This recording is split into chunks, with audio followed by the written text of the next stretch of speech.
Wonderful to be here. Isn't it great to be South African? It is so great.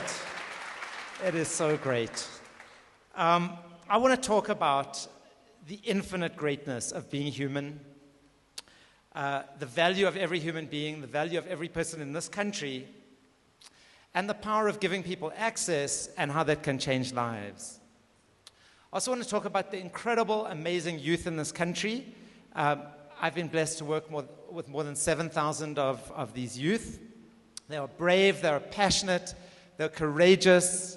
They're just incredible, vibrant, amazing people that if we loved them and nurtured them enough, would absolutely change this country. I want to talk about the power and the importance of creating free access to university and vocational education in urban and rural areas in South Africa, which is really the journey that we've been on over these last 10 or 15 years. We've been radicals in what we've done. We've been highly innovative. We've made a lot of mistakes along the way. But thankfully, our new institute, called the Maharishi Institute, which everybody told us not to begin, just won a Global Education Award in Bahrain, which was very exciting. So it shows that times are changing.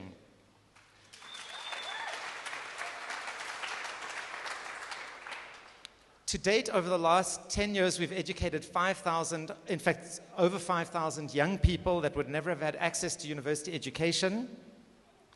These young people today are earning 230 million rand in salaries that would have been otherwise on the streets unemployed. And if they just continue to work for the next 40 years in their careers and they never get a salary increase, over 9 billion rand will go back into the hands of the poor. So this is really something extremely important in this country and something that we're completely passionate that in our generation in South Africa, and I really believe this from the bottom of my heart, in our generation in South Africa, we could end poverty, we could end crime, we could end the tremendous problems we have with sickness, and we could end unemployment. But the only way we can really do it is through developing the most underdeveloped resource in this country, and that's the human assets in South Africa. And foreign development in South Africa to date has been so much about investing in infrastructure and roads and clinics and so on, but we forget about the most important thing, which is the human being. As Justin was saying, where my name comes from, I really was a very tiny little person. I was about probably under half the size of kind of everyone in my class at school. And I spent my whole life looking up at tall, big people who were kind of bigger than me and smarter than me and stronger than me. And it was so bad that when I was studying at King David's School, we had a maths teacher called Mr. Oliver who every Friday when they would collect charity, or it used to be called tzedakah, he would collect it from everybody in my class and the whole school, and then he'd come and give me the charity money at the end of the collection. And he'd say, Blecher, you little runt, go to the tuck shop and buy yourself 5 hamburgers. And that's what I had to do every single Friday, and I think it helped me grow. But it was really, I think, coming from a pretty rough background that my family came from. We were very, very poor originally, my family. My grandparents came from Latvia and Lithuania, literally with the shirts on their backs, escaping persecution. They had absolutely nothing. They were so poor that my dad had to be sent away, and he grew up the first 8 years of his life without his parents. He had to live with a family relative, and he never recovered from that. And my family understood, as a result of this poverty, the importance of university education and the importance of education as the way out of poverty, and it got deeply ingrained into my family, which is probably why out of my parents and my brothers and sisters, we've got 30 university degrees between us. And my father was the SRC president at WITS, and he was very, very concerned about the lack of access that people had in this country to education, and also about the lack of equity. And I have many memories when I was young, remembering going and waiting outside prisons for him, the prison number 4 here near Constitution Hill, where he would go and deliver the babies of black women in jail who otherwise weren't getting proper medical care, and he opened up his practice to women. My oldest brother was a big activist and much braver than me, and he went to actually go live in a township for 2 years. He was always fighting with police at Wits and running away and being tear-gassed. But I wasn't nearly that brave, and I'm still not that brave. So I chose very much a capitalist commercial route, and I became an actuary. My dad said I should either become a doctor or an actuary, and I was very scared of blood. So I became an actuary, and I ended up earning over R1 million a year. I was earning about 1.3 million rand a year, and I became a management consultant through Monitor Company. And in 1994, when South Africa switched over and we had the new free South Africa, which was such an incredible time, I think we all remember that, so many people kind of hung up their running shoes, for running away from the police. And many people emigrated, and I was thinking of emigrating as well.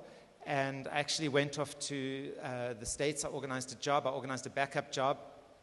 Actuaries are very risk-averse people. I came back in case America wasn't going to work out. I organized papers for New Zealand. I organized a job in Auckland. I organized a backup job in Auckland. And in case that didn't work out, I've got a brother and a half-brother and a half-sister in Australia, and I thought they're going to be very upset if I, don't stay in America and go to New Zealand, and I could have gone to Australia. So I went to Australia and I organized a job with McKinsey & Company, and then I organized, just in case, a backup job at a big insurance company. And then I came back to South Africa and packed up my whole life, which was 43 boxes that I put in my mom's cellar, and I couldn't believe all the clutter I had accumulated, and I was ready to go. And from about 6 weeks before leaving the country, I started to just feel sick. And I've kind of felt weird often in my life, but so I just kept thinking about, why do I feel so bad? And I just couldn't get rid of this feeling. And I kept saying, don't be a baby, pack up all your stuff, get on the plane, you're going to be fine. And eventually, 2 weeks before emigrating, and I'd already resigned my job and I was ready to go, I ended up staying up all night one night. And I couldn't sleep, and it was one of those nights where you just want to knock yourself out with a knobkerrie or something like that. And I tossed and turned, and I just started sobbing and crying and thinking about my life and what I really wanted to do, and just thinking how precious life is, and it's just running away, and we're on a conveyor belt, and we're just taking care of ourselves, and we've got so many problems in this country. And Aung San Suu Kyi, who's a great hero in Burma, she says, the only real prison is fear, and the only real freedom is freedom from fear. And I know my whole life, fear has held me back from doing the things I really believe in. But here's the reality. We're never going to have a true democracy in this country. We're never going to have a stable future in South Africa unless every single child born in this land has equal access to proper quality education, to university education, and to proper opportunities. We've thrown away absolutely millions of people in this society. So that night I was thinking about what we could do, what could I do. I didn't know anything about doing good for anybody. I wasn't a brave person. I knew about how to make money and consult to mining companies and things like that. But I thought if we want to create a real democracy, a real human democracy, we've got to do something about education. Prince Hamlet in Shakespeare's Hamlet says, and I've always loved this line from when I learned this in school, what a piece of work is a man. How noble in reason, how infinite in faculty, in form and in moving, how expressed and how admirable, in apprehension, how like an angel, in action, how like a god. This is what it is to be human, and yet we just throw away human beings in their millions and billions. 2 to 4 billion people in the world live on $2 a day or less. In this country, 49% of our population still today, 2010, lives on less than $2 a day. We can send rockets to the moon. We can create supercomputers. We can do the most extraordinary things, and yet at the same time, we're raping each other. Every 8 minutes, a woman gets raped in this country, and all these terrible things that are going on around us, and yet these are human problems. I'd come across a school when I was working, that took average people and it was able to turn them into superstars. They'd go from the 50th percentile of all Americans to the top 1 percentile of all Americans. And they've done this every single year for 20 years. It's really, most universities like previous speaker was saying on the video, they really take geniuses, and we're not so interested in that because most human beings are not ostensibly what we'd think of as geniuses, but yet they really are geniuses waiting to happen. And I'm much more interested in a university model that isn't about genius in, genius out. So I'd read about this model, and by the morning I decided, despite my fear, I've still got fear, I'm going to stay in South Africa and try and make a difference. And I went to go talk to a little organization that had been helping people in townships learn meditation in schools and had some very interesting results. And I went to them and I said, look, I know nothing about doing good for people, but can I join your organization? I've decided not to emigrate. And they said, well, you know, we've got to think about this. And I said, well, how long is that going to take? I thought it's like getting into McKinsey, you know, or Monitor.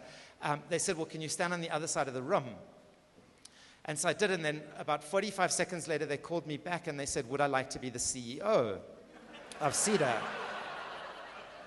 And I was like, wow, this is great. You know, I'm only 1 week away from not emigrating and all these cool jobs overseas, and here I am, I'm the CEO of this organization. And then I realized, well, the organization's only got 2 people in it, and it's absolutely hugely in debt, owes an enormous amount of money to the bank, and then I realized it's a hell of a lot easier to get into a bankrupt nonprofit than it is to get into one of these multinational consulting firms. Anyway, so I became the CEO of this organization. I'd never been in a township in my life. Day one, I went into Alexandra Township, and 4 guys rocked my car and called me Mlungu and were screaming at me. And I thought, gee, maybe this is not so good. And day 2, I went out and I brought a very, very bright purple Hyundai Accent car. And I thought, if I get killed, at least, you know, people are going to find my body because this car is so bright, they're not going to be able to spray paint. Like, they're going to have to do layers of spray paint before they can hide this thing. And then every single day in my purple car was going into the schools. And by day 10, I completely fell in love with the youth of this country and just realized, God, we are sitting on a gold mine here. This is the real gold of Africa, is our youth. By about day 100, I had, you know, been going into these schools every single day.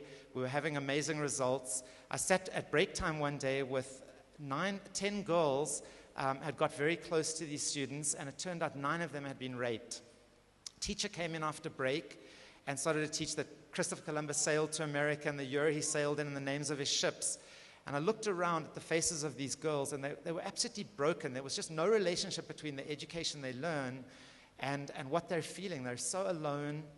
They had no future in their lives. And that day I really swore that we need to create a new kind of education, an education that is just radically different to how we all grew up. That's really about human beings and develops full, passionate human beings, because that's an unstoppable force. And by day 1,000, we had now been in the townships for over 3.5 years. We had educated 9,000 kids, worked with 9,000 school kids. We had increased pass rates on over 100,000 school marks by 25%. We had a control group of over 100,000 school marks as well that had dropped a percentage point. We thought we were doing very well, only to find that a huge number of these kids that we were educating would come back and they ended up on the streets. And we started to think, well, actually helping nobody, getting them through high school. Millennium Development Goals is all about putting everybody into school, and yet it's actually better to be in school and keep failing than it is to finish school and end up unemployed without a job and you can't go to university. So we came up with a crazy idea, and this was in 1999, and we said we want to try to create South Africa's first free university. And we had no buildings, we had no books, we had no money, we had no teachers, we had no curriculum, we had no accreditation. In fact, we only had debt. And we decided we were going to create South Africa's first free university, and we wanted to charge 350 Rand for a whole year of university, and including books and materials and everything else. And at that time when we did research, South Africa had only 47 black dentists for 37 million black people in this country. We had 1 black actuary, 1,000 actuaries in the country, and about 2 years later we doubled the number of actuaries in the country to 2. And we had about 200 black accountants out of 20,000. It was just a horrible situation. And what we wanted to do, and again, it's like a number of things we've done them out of complete naivety. Later on, we've had to work out as we've gone along, with making a lot of mistakes. We better get this right or it's going to be very laughable. But we wanted to prove that you could take somebody who had grown up on the streets and that they could become a chartered accountant, they could become a merchant banker, they could become a stockbroker. It's easy to take, just your geniuses and put them through university, but can you take very average people from illiterate families and help them go to university and go on and pass the board exams as accountants and things like that? And of course, everybody said we were crazy. And so we ended up advertising. We got 3,500 students to a university that didn't exist. Day one, we had 350 students arriving in this building that we managed to get in downtown Joburg. It was a real dump of a building.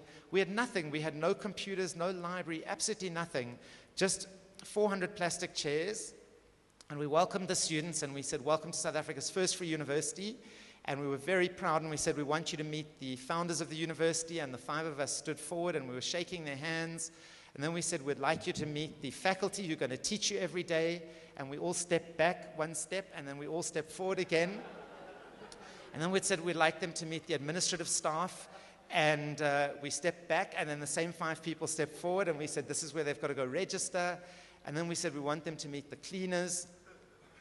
And very quickly, a lot of these students realized, we may be poor, but we're not stupid. This is never going to be a university. And we lost 100 students in one day of our 350 students. And that's how we started. We just had nothing. We had to teach everything. Eventually, PricewaterhouseCoopers agreed that they would become our accounting faculty. Monitor became the strategy faculty. Bowman Gilfillan became our legal faculty. We ended up having more chartered accountants running around the place than an accounting firm, and certainly more than Wits University. And that's how we built the university. We had no computers. We taught our students to type on a Xerox copy of a computer keyboard. And after 6 weeks, we found on a DOS downloaded version of a typing tutor that 90% of our students could type at 30 words a minute. And we were just celebrating. This is about the underdog coming up, and that our students could learn to type on a piece of paper. We had absolutely, just nothing. Our students every day used to play imaginary cricket, imaginary soccer. We had all these empty rooms in this building. And one day I walked past one of the multi-purpose rooms. It's just a big empty room. And I thought one of our students was having an epileptic fit. And it turned out they were playing imaginary cricket with an imaginary bat, an imaginary ball. There was a coach, there was imaginary wickets, and the bowler was bowling this imaginary ball, the batsman was hitting this imaginary ball. And I thought these students had gone absolutely crazy, and until I just watched them day after day practicing this imaginary cricket. And then they ended up competing in a competition, and they played 9 matches in a row, and they won every single match, and they'd only played imaginary cricket. So over these years, there's so many things I could tell you, but I'm running out of time. Over these years, just miracles happen to us. There's this incredible German proverb. It says, just begin to weave and God will provide the thread. You don't have any thread. We wanted to build this university, and we had absolutely nothing. And everything we've done, we've just started from ground zero. We've never got a cent from government. And you just start to dream of the colors you want and what you want to build. And somehow, as if by magic, these colors come and all this thread arrives. And we've been able to get buildings and books. And we've brought 300,000 books into the country and thousands of computers into South Africa, and have educated now thousands of people. And in the process, Oprah got involved, and Michael Dell got involved, and the Dalai Lama came to visit us on the same day as Sir Richard Branson, and Madiba's got involved, and Archbishop Desmond Tutu, and just so many incredible things could have happened that we could have never imagined. And so what we've seen now over this time, I do have to conclude soon, is over 5,000 people that were thrown away by society, some of whom have come from street shelters, many from deep rural areas, others from the informal settlements of South Africa, have now come through university, have made it when everybody said they would never make it. And they're now graduates. Many of them have gone on and done master's degrees, are now working throughout South Africa. And between them, as I mentioned, are earning 230 million rand in salaries. And as I mentioned in the beginning, over 9 billion rand will go back into those families. Now, we want to multiply this 100-fold. So 3 years ago, we decided in Community Individual Development Association to leave Cedar City campus, which is an absolutely wonderful university, but to take this model further and try to create a self-funding university, a university for an urban area and a rural area that you could set up and it could run itself and fund itself. And this is where we started the Marishi Institute. And the idea is to make it economically self-sufficient. So we put a business, and we've launched a call center called Invincible Outsourcing, where the students can answer the phones for people anywhere over the world or do back office administration work and undercut the whole BPO market. But if they're learning marketing, they do marketing in the call center. If they're doing finance, they do finance in the call center, accountancy, HR, etc. And this way they go to university for free and can actually earn money while they're there, which is going to keep them in school. They're going to be able to support their family, and they're going to be able to make the school self-funding. So this is our dream, is that we do want to get to 100,000 students over the next, I would say in the next 15, 20 years, 100,000 people at least. And a dear friend of mine, Vincent, is sitting at the back there, and he came up with that number. And that's the number we want to go for. If we educate 100,000 people in sub-Saharan Africa through university, this will put 650 billion rand into the hands of the poor. So I want to just conclude with my favorite quote, and it's from Albert Einstein, a fantastic scientist who, he said this incredible thing. I think it's his most amazing quote. He said, "Everything is a miracle or nothing is a miracle, and it's your choice." And it's kind of deep because I didn't get that when I first heard it. But really in life, we either live in a world full of problems, full of chaos, full of doubts and worries and fear, or we're going to choose to create the world, which is the miracle that life is, in which we grow up from a tiny little seed and learn to jump and sing and create and do poetry and protect the oceans and do all the great things that these beautiful, magnificent TED people are doing, and people all over the world. And this is our precious planet that we've got to save, and we've got to create this miracle in South Africa that Einstein wants us to create. Thank you.